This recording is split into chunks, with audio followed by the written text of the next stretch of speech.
اب نوٹ کر لیجئے، یہ کتابیں اگر آپ پڑھنا چاہیں تو کتاب الملاحم میں پڑھیے، بدترین عذاب عربوں پر آیا کھڑا ہے، سروں پر تنا ہوا ہے، بدترین ایسی جنگ ہونی ہے الملحمۃ العظمیٰ، جس کو کہ میں بھی آپ کے گواہی پیش کر دوں گا، جسے کہا گیا ہے لاسٹ کروسیڈ۔ بش نے بھی کروسیڈ کا لفظ بول دیا تھا، پھر واپس لیا اس نے۔ نکل جاتی ہے جس کے منہ سے سچی بات مستی میں، فقیہ مصلحت بین سے وہ رندے بادہ خار اچھا، کروسیڈ کہہ کر پھر واپس لیا۔ یہ کروسیڈ، اس کے اوپر جس قدر نقصان ہونا ہے عربوں کا، گریٹر اسرائیل بنے گا، یہ عراق، شام، اردن، سعودی عرب کا کچھ شمالی علاقہ، ترکی کا جنوبی علاقہ، مصر کا صحرائے سینا، اور اس کے ساتھ ہی جو بہترین اس کا زرخیز ترین علاقہ ڈیلٹا آف نائل، یہ سب یہودیوں کے قبضے میں جائیں گے۔ اس کو حدیث میں کہا گیا الملحمۃ العظمیٰ۔ عیسائی 80 علم لے کر اے مسلمانوں تم پر حملہ آور ہوں گے، اور ہر علم کے نیچے 12,000 فوج ہوگی، 9.5 لاکھ فوج۔ یہ نیٹو کی تیاری کس کے لیے ہو رہی ہے؟ جب یو ایس ایس آر کا خاتمہ ہوا تو پوچھا گیا تھا نیٹو چیف سے، اب کس لیے؟ تمہارا وہ دشمن تو ختم ہو گیا، اب ہمیں اسلامک فنڈامنٹلزم سے نمٹنا ہے۔ وہ جانتے ہیں خطرہ یہی ہے، اب اسلام ابھر سکتا ہے، مسلمانوں کے سینوں کے اندر وہ آگ ہے، اوپر خاکستر آ گیا ہے، تمہیں اٹھانا بیٹھنا، یہ اندر تو انگارہ ہے، اوپر سے راکھ ہے، اس سے دھوکہ نہ کھا جانا ان کے دلوں کے اندر۔ اور بش نے کہا تھا مسلمان چاہتے ہیں کہ ہسپانیہ سے لے کر انڈونیشیا تک نظام خلافت قائم کریں، اور میں حیران ہوا تھا کہ اس کمبخت کو ہسپانیہ کا خیال کیسے آ گیا؟ ہمیں تو کبھی آتا ہی نہیں، اب ہم تو بھول گئے، وہ تو 500 برس پرانی بات ہے جبکہ وہاں سے ہمیں نکال دیا گیا تھا۔ اگرچہ اقبال نے کہا تھا ہے ارض فلسطین پہ یہودی کا اگر حق، ہسپانیہ پر حق نہیں کیوں اہل عرب کا؟ ہسپانیہ میں تو 800 سال حکومت کی مسلمانوں نے، اور ابھی 500 برس سے گزرے ہیں نا۔ یہودی تو ارض مقدس سے 2000 سال نکالے گئے، انہیں لا کے آباد کیا گیا، عربوں کے سینے میں خنجر پھونک دیا گیا۔ وہ چھوٹا سا ملک جو چاہتا کرتا، کوئی پوچھنے والا نہیں۔ امریکہ جیسے اپنے بیٹے کی حفاظت کرے ویسے کرتا اس کی۔ اور حضور نے فرمایا ہے وہ جنگ جب ہوگی تو ایک باپ کے اگر 100 بیٹے ہوں گے تو 99 ختم ہو جائیں گے، ایک بچے گا۔ یہ حدیث ہے، حدیث ہے صحیح۔ اور آپ نے فرمایا ویل للعرب من شر قد اقترب، عربوں کے لیے ہلاکت ہے، عربوں کے لیے بربادی ہے اس شر سے جو قریب آ چکی ہے۔ اور آج جس طرح انہوں نے ان کی تہذیب کو اختیار کر لیا ہے، دبئی جا کر دیکھیے، بدترین مغربی معاشرہ جو ہے وہ دبئی کے اندر ہم نے قائم کر کے دکھا دیا۔ اب سعودی عرب اس راستے پر بڑھ رہا ہے۔ اور اس کے بعد نمبر 2 پر جو ہے ہم پاکستانی ہیں، لیکن میں اس کے وہ پہلی بات جو کہہ رہا ہوں وہ تو یقینی ہے، اس میں تو احادیث صحیحہ موجود ہے۔ اگرچہ اس کے بعد پانسا پلٹے گا، پھر حضرت مہدی کا ظہور ہوگا، حضرت عیسیٰ کا نزول ہوگا، اور وہ گریٹر اسرائیل گریٹر گریو یارڈ بنے گا یہودیوں کا، ایک ایک یہودی قتل ہوگا اور دفن ہوگا۔ یہ بات میں ہونا ہے، میں پہلی بات پر فرض کر رہا ہوں۔ وہ پانسا پلٹے گا جب پلٹے گا، ابھی جو سامنے ہے وہ کیا ہے؟ جس ملحمۃ العظمیٰ کہا حضور نے، جسے آرمگیڈون کہتے ہیں عیسائی۔ آرمگیڈون کی اگر کہیں جا کر آپ دیکھیں گے، آپ ڈکشنری میں مانی تو کیا لکھا ہے؟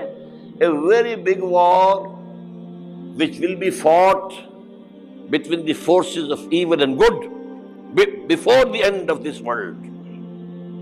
اس دنیا کے خاتمے سے پہلے خیر اور شر کی قوتوں کے درمیان بہت بڑی جنگ ہوگی۔ ارمجدون اسے کہتے ہیں عربی میں، اور آرمگیڈون اسے کہتے ہیں انگریزی کے اندر۔ اور یہ بائبل کی آخری کتاب کے اندر ہے، جو اس میں کہ مکاشفات یوحنا، ریولیشنز آف سینٹ جان، یہ تو میں کہہ رہا ہوں یقین کے ساتھ، اور زیادہ دور نہیں ہے، آیا چاہتا ہے۔ اس لیے کہ یہودیوں کا اور عیسائی جو کنزرویٹوز ہیں، نیو کنزرویٹوز، ان کا 5 نکاتی ایجنڈا ہے متفق علیہ، جس کے تحت کہ یہ جنگ صلیبی شروع کی گئی ہے۔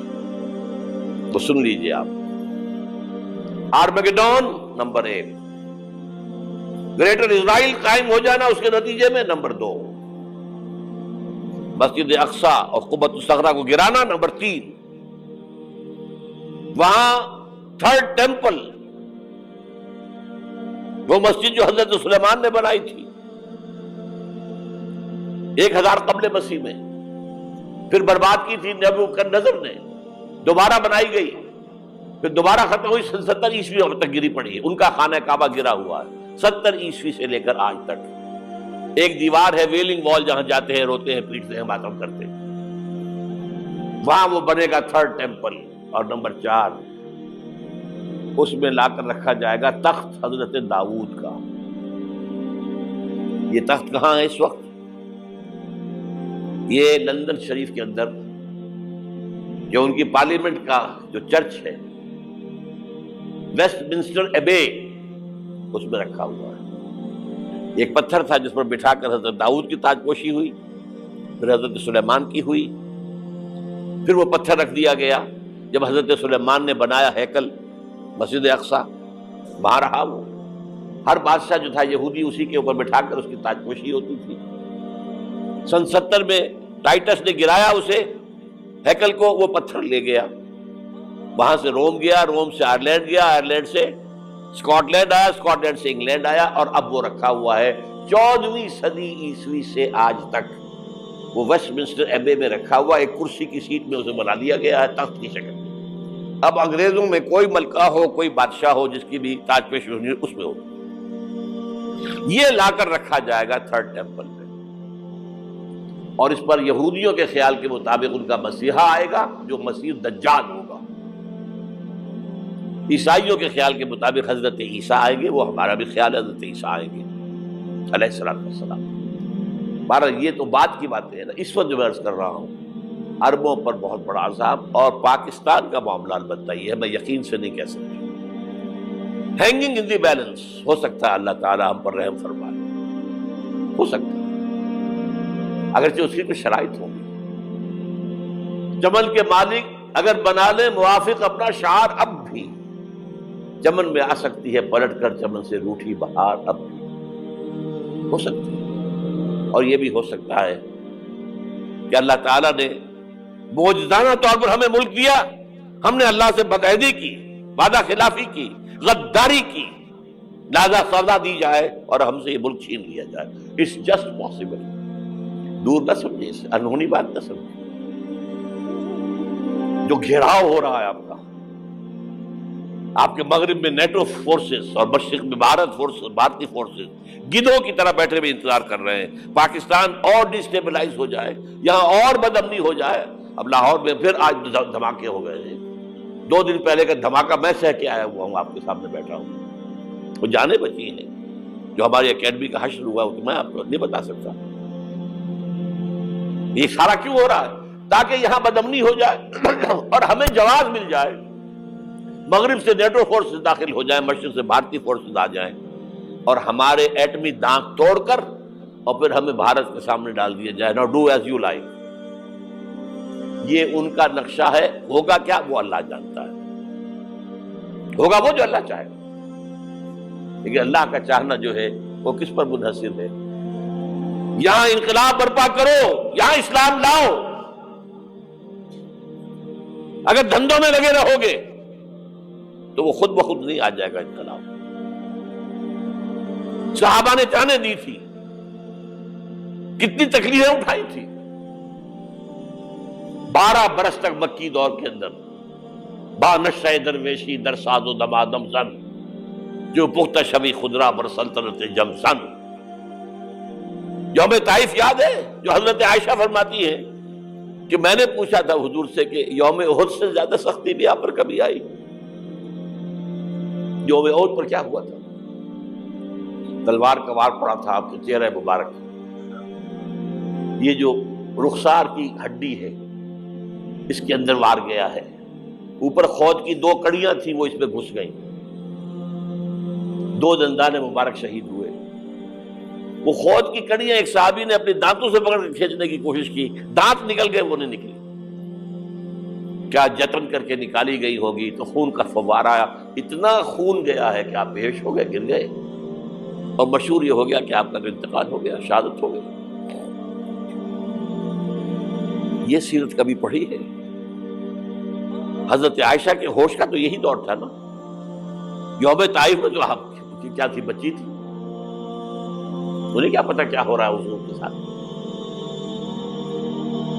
3 دن تک حضور مکے کی گلیاں اور وہاں کے اوباش لوگ پتھراؤ کر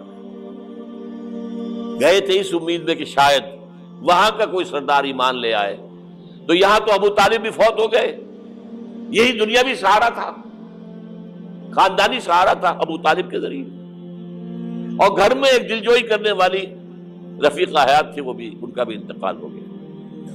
آپ نے کہا یہ عام الحزن ہے، اب تو سب کو طے ہو گیا قریش کو کہ اب جیسے قتل کر دو ان کو، اسی لیے آپ گئے طائف، شاید وہاں کا کوئی بڑا سردار مانے، ایمان لے آئے مجھ پر، تو میں اپنا مرکز ادھر شفٹ کر دوں۔ تینوں سے ملے ہیں، تینوں نے وہ جواب دیے ہیں، نکل جاؤ یہاں سے، میں تمہارے ساتھ بات بھی کرنے کو تیار نہیں۔ اچھا، تمہارے سوا کوئی نہیں ملا تھا اللہ کو نبی بنا کر بھیجنے کے لیے؟ دیکھو جاؤ، میں بات نہیں کرنا چاہتا، ہو سکتا ہے میں بے عزتی کر بیٹھوں، واقعی تم اللہ کے نبی ہو تو میں مارا جاؤں گا، جاؤ جاؤ جاؤ۔ یہ سلوک محبت کے ساتھ ہوا ہے۔ اور پھر چھوکروں کو، اسٹریٹ ارچنز جنہیں آپ کہتے ہیں، اشارہ کیا تھا، خبر لو ان کی، پتھراؤ ہو رہا ہے، ساتھ کوئی ہے ہی نہیں، ایک آدمی صرف، زید ابن حارثہ۔ اب سامنے سے پتھر آ رہے ہیں تو حضرت زید آگے آ جاتے ہیں، ڈھال بنتے ہیں، مجھے لگے پتھر حضور کو لگے، اب پیچھے سے آ رہے ہیں، چاروں طرف سے تو ڈھال نہیں بن سکتا، جسم لہو لہا، خون جا کر جوتیوں میں جم گیا ہے، جوتی اتر نہیں دی۔ پھر وہاں سے واپسی پر جو دعا مانگی ہے، اللہم الیک اشکو ضعف قوتی وقلت حیلتی وہوانی علی الناس، اے اللہ تیری جناب میں فریاد لے کر آیا ہوں اپنی قوت کی کمی کا، اپنے وسائل کی کمی کا، اور جو ذلت و خواری ہو رہی ہے لوگوں کے سامنے، الا ملتقلنی، مجھے کس کے حوالے کر دیا ہے، الا بعیدی یتجہمنی، یہ میرے اوپر ہجوم کر کے آ جائے، حملہ کرے، اور عدو من لگتا امرے، یہ دشمن کے حوالے میرا معاملہ کیا، جو چاہے کر دے وہ۔ لیکن پھر عبدیت غالب آتی ہے، ان لم یکن علی غضبک فلا ابالی، اللہ اگر تو ناراض نہیں ہے تو مجھے کوئی پرواہ نہیں، سر تقدیم خم ہے جو مزاج یاد میں آئے، مجھے اندیشہ یہ ہے کہ تو ناراض تو نہیں ہوگی۔ یہ تکلیفیں جھیلی ہے، سینکڑوں صحابہ نے جانوں کا نذرانہ پیش کیا ہے،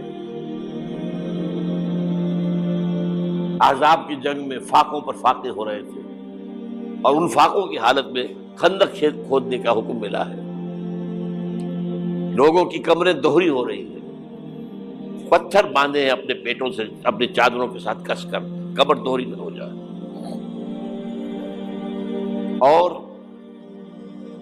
جب صحابہ کدالیں چلا رہے ہیں تو کیا کہہ رہے ہیں، نحن الذین بایعوا محمدا علی الجہاد ما بقینا ابدا، اللہم لا عیش الا عیش الاخرہ۔ صحابہ کہتے تھے ہم وہ لوگ ہیں جنہوں نے محمد سے بیعت کی ہے کہ جہاد کرتے رہیں گے جب تک جان میں جان نکل جائے تو بات، اور جان ہے، چاہے ابھی بھوک سے کمر دوڑی ہوئی جا رہی، جان تو ہے۔ اور ایک دفعہ کہتے تھے اللہم لا عیش الا عیش الاخرہ، اللہ عیش، زندگی تو آخرت کی زندگی ہے۔ اور حضور فرماتے تھے، حضور کے بیٹھے ہوئے نہیں تھے گاؤں تکیہ لگا کر، پتھر اٹھا اٹھا کر خندق میں سے لے جا کر باہر پھینک رہے تھے۔ جب صحابہ کہتے ہیں اللہم لا عیش الا عیش الاخرہ، حضور فرما رہے ہیں فاغفر الانصار والمہاجرہ، اے اللہ ان انصار اور مہاجرین کی مغفرت فرما دے۔ پھر حضور کی خدمت میں کچھ لوگ آئے، حضور اب یہ فاقہ ناقابل برداشت ہو گیا، دیکھیے ہم نے یہ پتھر باندھے ہوئے اپنے پیٹ کے ساتھ۔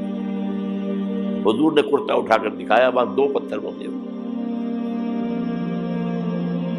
یہ ہے سیرت النبی۔ آپ کس چیز کو سیرت النبی سمجھتے ہیں؟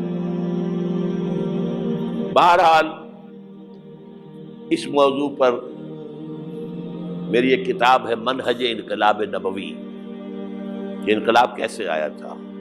اگر دل میں ذرا بھی آرزو پیدا ہو گئی ہو کہ اللہ قبول کر لے